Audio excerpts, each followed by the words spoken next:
오늘 우리에게 주신 하나님의 말씀은 고린도전서 15장 16절로 21절까지 말씀 봉독합니다.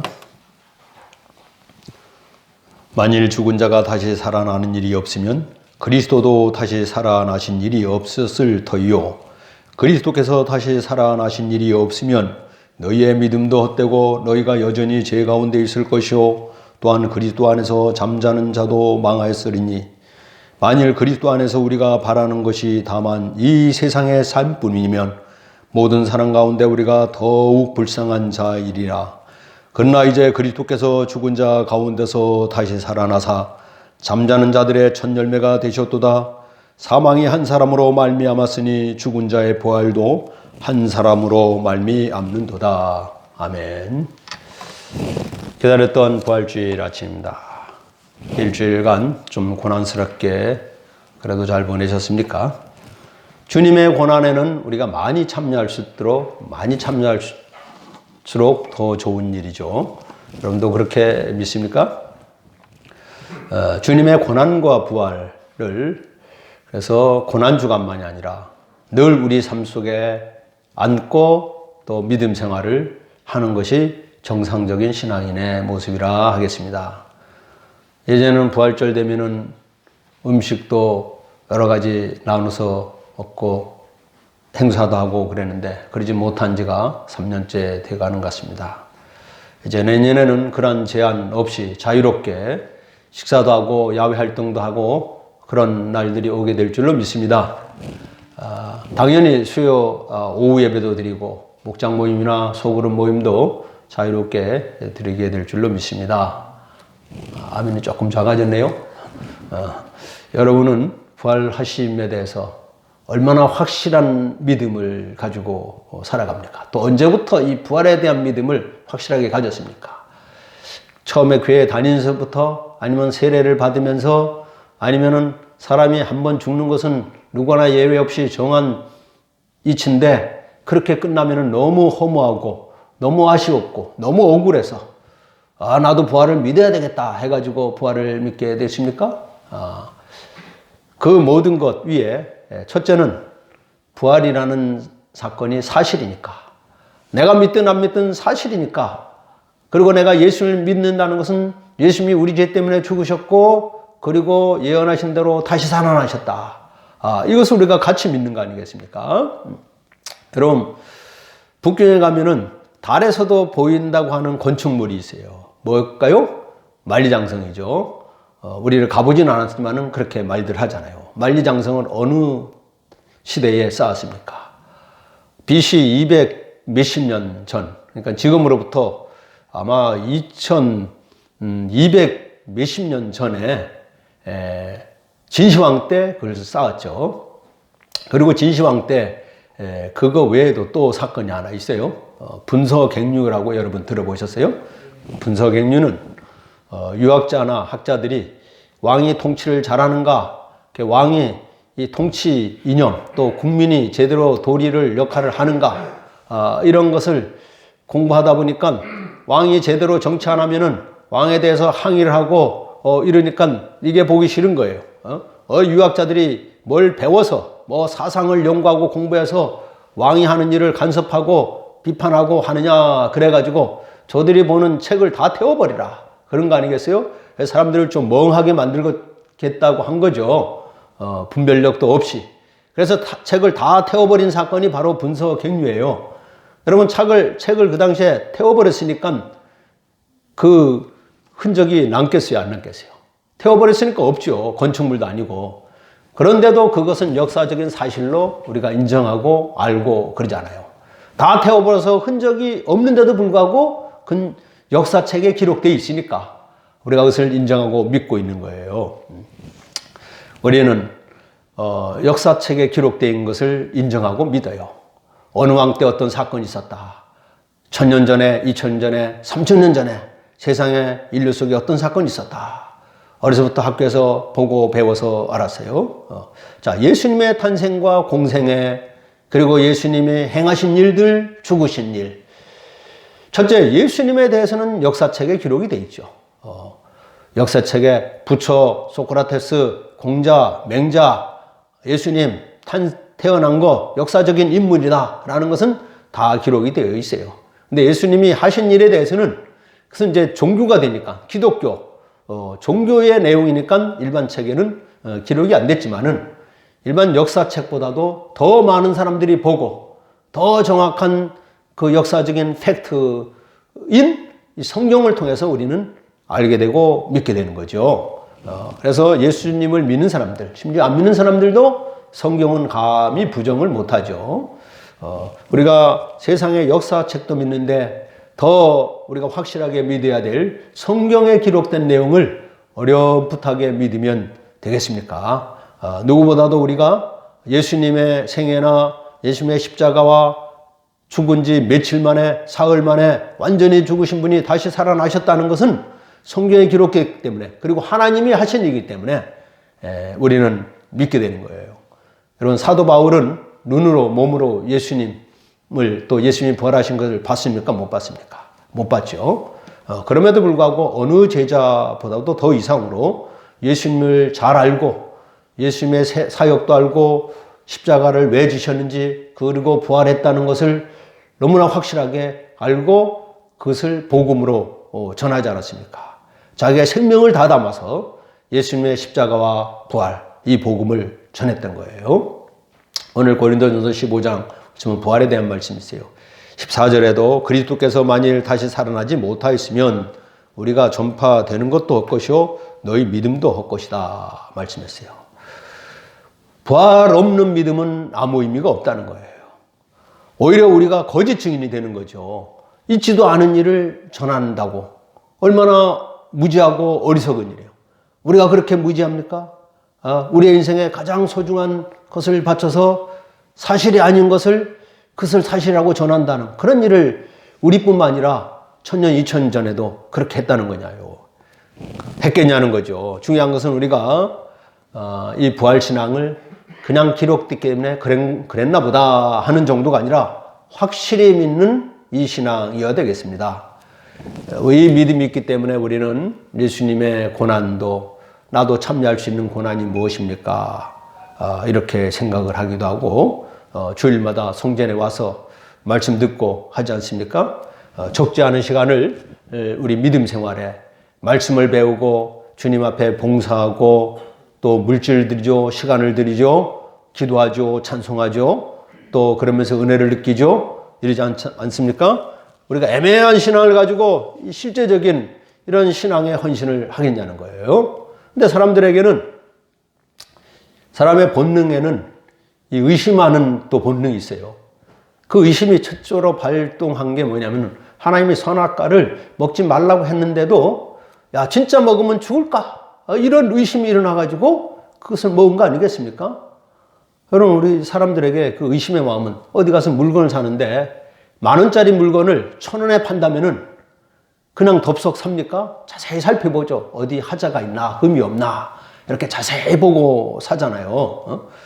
예수님의 부활은 이런 물질적인 것에 비교할 수 없는 거예요. 아무리 생각해도 이 세상의 어떤 이치, 사람이 여러분 보면은 기네스기 보면은 사람이 9쌍둥이를 낳았다는 그런 기록도 있어요. 믿어지세요? 돼지도 아니고, 근데 사실이잖아요. 우리가 인정해요. 그냥 글귀 하나에 쓰여 있는 거, 기사 하나에 나온 것 갖고도 인정해요. 우리가 부활을 믿는다는 것은 죽느냐 사느냐에 관계되는 문제예요. 그래서 이 부활은 그냥 어렴풋하게 오래오래 전에 죽었는데 다시 살아나셨다 얘들아, 이게 아니라 우리 생명, 우리 전 존재가 담겨 있는 그런 신앙의 고백으로서 우리가 예수님에 대해서 그리고 부활을 믿는 거예요. 예수님이 돌아가실 때에 제자들이 다시 돌아가시는 것을 믿었죠. 자기들 눈앞에 십자가 속에 죽을 수밖에 없는 지경이 돼가지고 숨지신 것은 그들이 믿고 안 믿고를 떠나서 사실로 눈으로 확인했잖아요. 근데 처음에 제자들 앞에 예수님이 부활에 나타났을 때 그들이 쉽게 믿었습니까?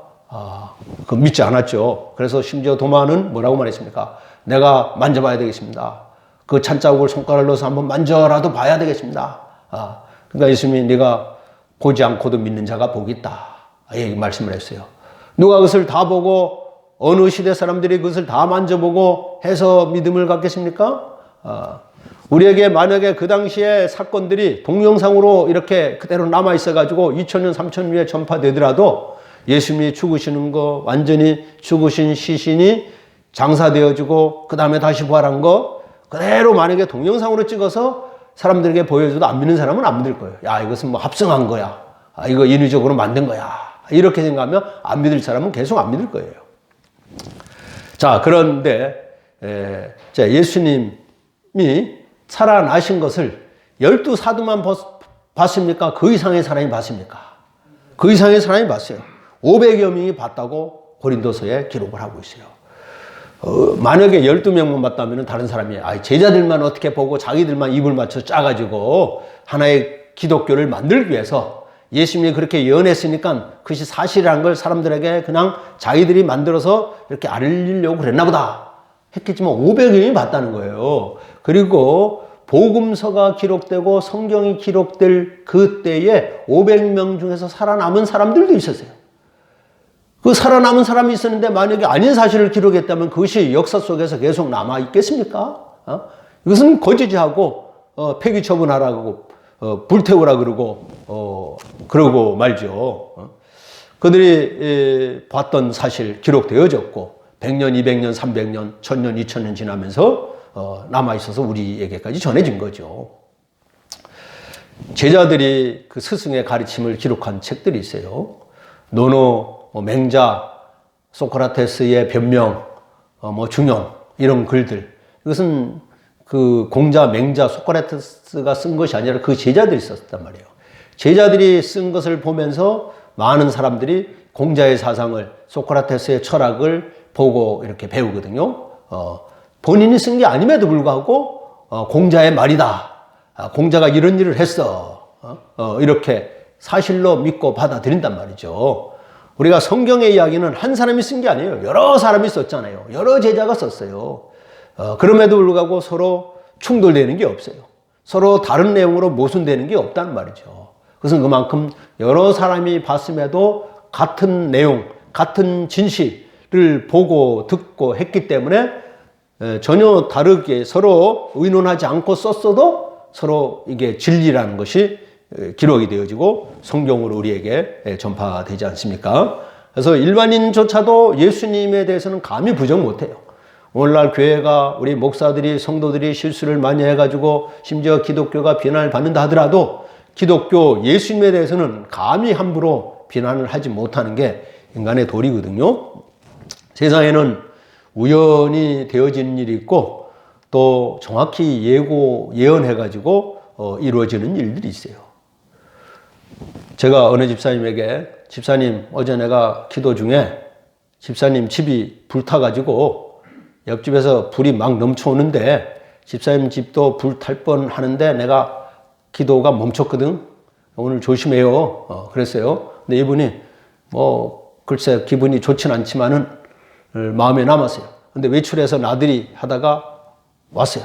오니까 아닌 게 아니라 옆집이 불나고 있어요. 옆집이 막 불나가지고 곧 자기 집도 이제 탈 뻔했는데 갑자기 하늘에서 맑은 하늘이 꺼멓게 먹구름이 밀려오더니 먹구름에서 비가 막 쏟아져가지고 그 불을 끄고 자기 집은 안 태우게 됐어요. 자, 이분은 그러면 아까 목사님 이야기를 들었기 때문에 또 이건 하나님의 은혜로 자기 집은 불 안 탔다고 생각을 하겠습니까? 안 하겠습니까? 할 수 있죠, 당연히. 그냥 우연히가 아니라 목사님 기도 중에 느꼈고 또 맑은 하늘에 갑자기 먹구름이 몰려갖고 자기 집은 안 타겠다. 이런 그 간증을 할 수도 있을 거예요. 우리는 누군가가 예고를 해가지고 그 예언한 대로 되어질 때는 더 신령하게 느낄 수밖에 없어요. 그냥 우연히가 아니라 어쩌다가 아니라 재수가 좋아서가 아니라 예고하고 예언한 대로 되어졌다는 것은 특별한 은혜와 섭리로 느끼면서 또 믿음의 사람들은 그것이 하나님의 역사라고 받아들일 만한 이 신앙으로 이어지면은 간증도 할 수 있단 말이죠. 어떤 부인이 결혼해갖고 10년이 됐는데도 아이가 없었다 그래요. 아이가 없어가지고 어머니가 야 기도해라. 하나님 생명은 하나님 주신다. 그러니까 기도하라. 근데 며느리가 잘 기도를 안 해요. 그러니까 시어머니가 계속 기도를 했다 그래요. 몇 달 동안 기도를 했는데 어느 순간에 아이를 가졌다 그래요. 아이가 누가 가졌냐면 며느리가 가진 게 아니라 시어머니가 가졌다 그래요. 며느리를 위해서 기도했는데 시어머니의 기도가 너무 세서 그런지 그랬다 그래요. 하여튼 이야기인데, 우리의 기도는 내 삶에 대해서, 내 인생에 대한 기도는 먼저는 내게 해야 되는 거예요. 그리고 내 기도는 또 다른 사람을 위한 기도도 들 때 하나님은 똑같은 은혜를 입어도 우리가 기도톡에서 은혜를 입을 때 우리는 감사할 일이 있는 거예요. 내 힘으로 했고 어쩌다 이랬다는 게 아니라, 여러분 몸이 아파서 병원에 갔어요. 치료하고 수술도 했어요. 그러면서 기도도 했어요. 어떤 사람은 그래, 열심히 기도부터 하고 기도하고 나서는 잘 나니까 의사가 의술이 좋아가지고 한마디 하면 안 되나? 하나님의 은혜로 하나님이 나를 건강 회복시켜 주셨어요. 이거 한마디 하면은 입술에 가시가 돋나? 이해하면은 우리가 사실은 말이에요. 솔직히 말하면은 적지 않은 일에는 정확하게 알 수 없는 경우도 있어요. 이게 때가 돼서 이렇게 된 건지 하나님의 은혜로 잘 된 건지 여러분 100% 항상 알 수 있습니까? 알 수 있는 때도 있고 알 수 없는 때도 있어요. 근데 예수님이 죽으시는 것은 예언하신 대로잖아요. 그리고 예언하신 대로 다시 살아나셨잖아요. 이거 우연이 아니라는 거예요. 어쩌다가 아니고 긴가민가 이게 아니라는 거예요. 예수님이 3번이나 예언하시고 예수님만 예언하셨습니까? 예수님이 탄생하시기 수백 년 전에 구약의 많은 예언자들, 이사야, 미가서, 예레미야 많은 예언자들이 메시아가 탄생할 것을 예언했습니까? 안 했습니까? 예언했어요. 그 예언의 연장선에서 오셨다는 거. 그렇기 때문에 하나님의 역사라는 거예요. 어쩌다가 뭐 인간 역사 속에서 일어날 수 있는 일인가 보다. 이것이 아니라 하나님이 예고하시고 예언하시고 그대로 이루셨다는 거. 그렇기 때문에 하나님의 역사고, 우리는 예수님의 부활에 대해서 내가 그 현장에 있지 않았지만 사도 바울이 그 현장에 있었다고요? 없었다고요? 없었어요. 그럼에도 불구하고 어느 제자 이상으로 그는 예수님의 십자가의 죽음이 우리 죄 때문에 죽으셨다는 것과 그리고 말씀하신 대로 사흘 만에 부활하셨다는 그것을 전하기 위하여 자기 인생, 자기의 생명을 다 쏟으면서 그 많은 나라를 다니면서 복음을 전하고 사도의 직분을 감당하지 않았습니까? 심지어 로마 당국에서는 예수 부활을 전한 자들은 엄벌을 쳐야 한다는 이런 엄명이 있었음에도 불구하고 제자들은 전하지 않고는 견딜 수가 없는 거예요. 그리고 예수님을 믿고 예수님 예배드리는 생활을 심지어는 지하 묘소에 숨어서까지도 그들이 예배드리고 해서 혹독한 박해 속에서도 예수님의 부활의 소식은 널리 전해지고 1000년, 2000년 전해져서 오늘날 이 세계 속에 그 많은 교회가 세워진 거 아니겠습니까? 사도들이 그 다음에는 자기의 생명을 다하도록 순교했잖아요. 거기다가 사도 요한 빼고는 다 순교했잖아요. 그 정도 복음을 위해서 희생할 수 있다는 것은 예수님의 부활을 경험하고 성령의 역사를 체험했기 때문에 비겁하게 도망갔던 이 제자들이 완전히 거듭나고 완전히 사도로서의 귀한 사명을 느껴서 자기의 생명을 다 바쳐서 복음을 전하고 세계 곳곳에 흩어져서 교회를 세우고 그러지 않았습니까? 예수님의 부활은, 놀라운 이 사건은 사실이라는 거 중요하지만은 중요한 거는 우리의 삶 속에 어떻게 역사하시냐, 이게 이제 중요한 거예요. 예수님은 누구든지 제 목숨을 구원하고자 하면 잃을 것이요 누구든지 나를 위하여 제 목숨을 잃으면 찾으리라 말씀했어요. 진짜 이 단계에 들어간다는 거 쉬운 건 아니에요. 그러나 우리가 진짜 확실하게 믿는다면은, 하나님의 뜻이라면은 그러하겠습니다. 하나님이 내놓으시라고 하면은 그리 하겠습니다. 다행인지 어쩐지 우리에게 그 정도까지는 요구하지 않으시니까. 네 목숨을 내놔라, 네 가진 것을 다 내놔, 이렇게까지는 하지 않으시니 우리는 다행이고 감사해야 되겠습니까? 어쨌든 간에 이 주님이 유언처럼 남겨주신 말씀들은 우리 마음속에 늘 살아 역사해야 되겠습니다. 그래서 예수님을 만나기 전과 만나기 후 내가 부활에 대한 믿음이 희미했을 때와 확실하게 믿은 다음에는 우리 삶이 변화되는 거예요. 세상은 아직 크게 변화가 없어요. 왜? 그들이 온전히 주님을 영접하지 않았기 때문에. 그러나 적어도 나는 이 믿음을 내 생명처럼 여기고 믿기 때문에. 그래서 미국의 법학자 글린리프는 말하기를, 예수님이 다시 살지 아니했으면 제자들의 부활 진리를 전하는 것이 잠시는 가능하겠지만 2000년 동안 주장한다는 것은 근본적으로 불가능하다. 잠시는 가능하겠죠. 잠시는 누구 속일 수 있겠죠. 몇 사람을 속일 수 있겠죠. 근데 온 인류를 2000년 동안 이렇게 속일 수 있냐고요. 17절 말씀에도 그리스도께서 다시 사신 일이 없으면 너희의 믿음도 없되고 너희가 여전히 죄 가운데 있는 것이라. 만일 그리스도 안에 우리가 바라는 것이 다만 이 세상 삶뿐이면은 모든 사람 가운데 우리가 더 불쌍한 자이르라. 그렇잖아요. 제일 불쌍하고 험하고 정신없는 사람이 되는 거죠. 그러나 우리는 맑은 정신을 가지고 예수님을 믿고 예수님을 따르는 거죠. 혼미한 정신 가지고 무엇에 홀려가지고가 아니라 맑은 정신과 맑은 영을 가지고 내 인생에 대해서 생각하고 우리의 허물과 우리의 못난 모습을 생각하면서 인생을 생각하고 인생의 세상 살아가는 그 마지막 때를 생각하고 그 다음을 생각하면서 내 스스로 하나님을 찾아서 발견해서 진리를 발견하고 하나님 나라를 믿게 되는 내 스스로 영안이 열려서가 아니라 하나님이 우리에게 믿음을 주셨고 우리는 이 성경의 역사가 어느 순간에 하나님 믿는다는 것이 여러 가지 근거를 통해서 말할 수 있지만 그 중에 대표적이고 중요한 건 성경의 내용이 믿어진다는 거예요. 태초에 하나님이 말씀으로 천지를 창조하신 사건, 이 모든 것부터가 믿어지게 되고 우연히 음양 오행론에 의해서라든지 진화론에 의해서 생명이 점점 더 성장하고 고등동물이 되어졌다. 여러분 그렇게 하기로 하면 지금도 진화되는 존재가 있어야 되겠죠. 지금도 원숭이에서 사람으로 진화되는 그 중간에 존재도 있어야 되고 그런데 아니잖아요. 종이 딱 구별되어 있잖아요. 원숭이는 원숭이, 사람은 사람, 침팬지는 침팬지, 아메바는 아메바. 정해져 있는 거예요. 우리에게는 하나님이 창조하신 역사. 근데 인간은 이런 죄 저런 죄로 인하여 타락했다는 거. 근데 그렇게 버려두지 아니하시고 여호와의 날, 마지막 날, 그 날이 이 세상 모든 문명 아름답고 화려하고 더없이 발전하는 이 세상이 그냥 영원할까요? 여러분이 생각할 때는 그렇게 보여집니까? 과연 영원할까? 이 물질의 세계는 영원할 수가 없는 거예요. 그 언젠가는 그때가 올 거예요. 그때가 언제가 될지 예수님도 모르신다고 말씀하셨어요. 그만큼 그때가 언제일까? 내가 10년, 20년 뒤에는 어떻게 될까? 내가 몇 살까지 살까? 우리 아들이 장래에 어떻게 될까? 어떻게 다 예측하고 헤아리겠습니까? 다만 오늘 하루 믿음 안에 성실히 사는 거예요. 내 자신의 인생을 하나님 앞에 맡기며 살아가는 거예요. 초대교회 때부터 사실은 이 예수님의 부활에 대한 이 믿음을 우리에게 증명해 주기로 하면은 예수님 때는 예수님이 생전에는 안식이었습니까? 주일이었습니까? 안식이었죠. 주일은 언제부터 생긴 거예요? 예수님의 부활을 기념해가지고 주일이 생겨졌잖아요. 그리고 그 당시에는 회당에서 말씀이 전파됐어요. 그러나 예수님의 부활 이후로 제자들이 세운 것은 뭡니까? 교회를 세웠어요. 주일이 생겼고 교회가 생겼어요.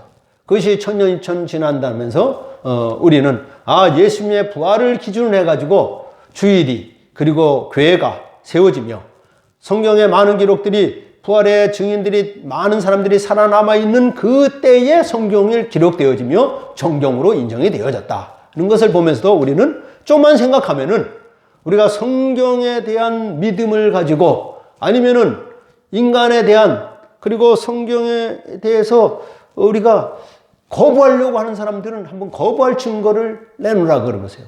당신들이 예수님을 안 믿을 수, 예수님의 부활을 부정할 수 있는 증거를 한번 대달라. 성경에 보면은 빈무덤으로 증명해 보이는 거예요. 빈무덤. 그 속에 부활이 안 됐으면 그 속에 누가 계셔야 돼요? 죽은 예수님의 시신이 있어야 되는 거죠. 근데 무덤이 열렸고 빈 무덤만 남아 있었다. 그것은 바로 예수님이 부활하신 거고 성경에 기록됐다는 것을 우리는 압니다.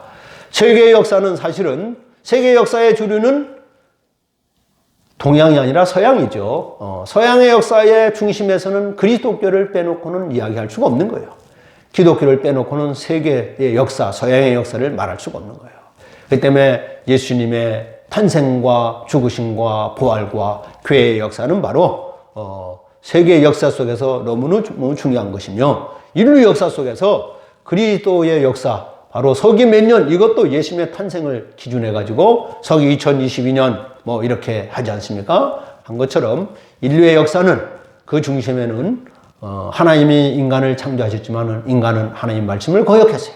그러나 하나님은 인간을 망하도록 버려두지 아니하고 그 죄값을 치르고 스스로 멸망하도록 버려두지 아니하고 하나님의 독생성자를 보내주신다고 약속하신 대로 보내셨고, 우리가 한번 생각해 보세요. 우리가 이 세상 살면서 이 세상에 사는 거 죽는 것이 끝이다. 하나님이 이 세상을 창조하시면서 너희가 이 세상에 살고 죽는 것이 끝이다. 이렇게만 하셨겠냐고요. 그리고 우리에게는 영적인 존재로 만드셨잖아요. 몸이 있고 마음이 있어요. 여러분, 마음, 사람의 생각이나 감정 이런 건 잘 안 보이잖아요. 그러나 분명히 있잖아요. 우리의 마음, 생각. 그보다 더 귀한 우리의 영혼이 있는 존재. 우리 영의 존재로서 하나님이 창조하셨고, 영혼이 살 수 있는 이 생명, 부활한 신령한 몸으로서 하나님 나라에 살 수 있도록 우리에게, 그래서 예수님이 부활 승천하셔서 하나님 나라가 있다는 것을 보여주시는 거예요. 승천하셨다는 것은 하늘로 올라가셨잖아요. 40일 동안 이제 부활하신 몸으로 사역하시고 하늘로 올라가셨잖아요. 올라가신 그 어느 곳이 있다는 거예요. 성경에 보면 죽음을 경험하지 않냐고 올라간 사람들 있죠. 엘리야가 그랬고 에녹이 그랬고 그랬잖아요. 그 올라간 그곳이 있다는 거예요. 그게 하나님 나라예요. 이것은 뭐 우주선을 타고 한없이 가면은 있는 그런 공간적인 그런 하나님 나라가 아니라 하나님이 주시는 신령한 하나님의 나라를 우리에게 예비하여 주시고, 이 부활에 대한 믿음을 우리에게 주심으로 인하여 부활신앙을 가지고 주님 안에 살아갈 때 우리는 하나님의 영원한 백성으로서 또한 이 세상 안에서 매일 삶이 바로 부활의 증인으로, 나만 하나님 잘 믿는 것이 아니라 지금까지 우리에게 복음이 전파되어 온 것처럼 우리가 이 믿는 신앙을 전파해야 되는 거예요. 믿음이 희미한 사람, 세상만 보고 달려가는 사람들에게 이것만이 모두가 아니라는 것은 우리가 확신케 하여 주고, 복음을 전파하는 일이 바로 살아있는 부활의 증인으로서 우리의 삶이 되어지고 그러한 능력을 나타내는 우리 모두가 될 수 있기를 기원합니다. 기도하겠습니다. 하나님 아버지, 우리를 사랑하신 하나님의 은혜의 사랑, 예수 그리스도를 통해서 우리에게 죄악께서 용서받을 수 있는 길을 열어주셨고, 나의 주님이라고 고백할 수 있는 이 신앙 주님 들어주심에 감사드립니다. 우리 주님 예수 그리스도께서 죽은 자 가운데서 다시 살아나시는 그 부활의 첫 열매가 되신 것처럼 우리 또한 주님을 믿음으로 인하여 주님처럼 우리의 육신은 언젠가는 쇠하여지고 또 숨질 때가 있겠지만은 그렇게 끝나지 않고 신령한 몸으로 부활한 존재로서 주님 나라 거하게 하여 주실 이 약속을 우리에게 확신케 하여 주셨사오니, 이 믿음을 가지고 오늘도 부활의 증인으로 살아가게 하여 주옵소서. 예수 그리스도 이름으로 기도하옵나이다.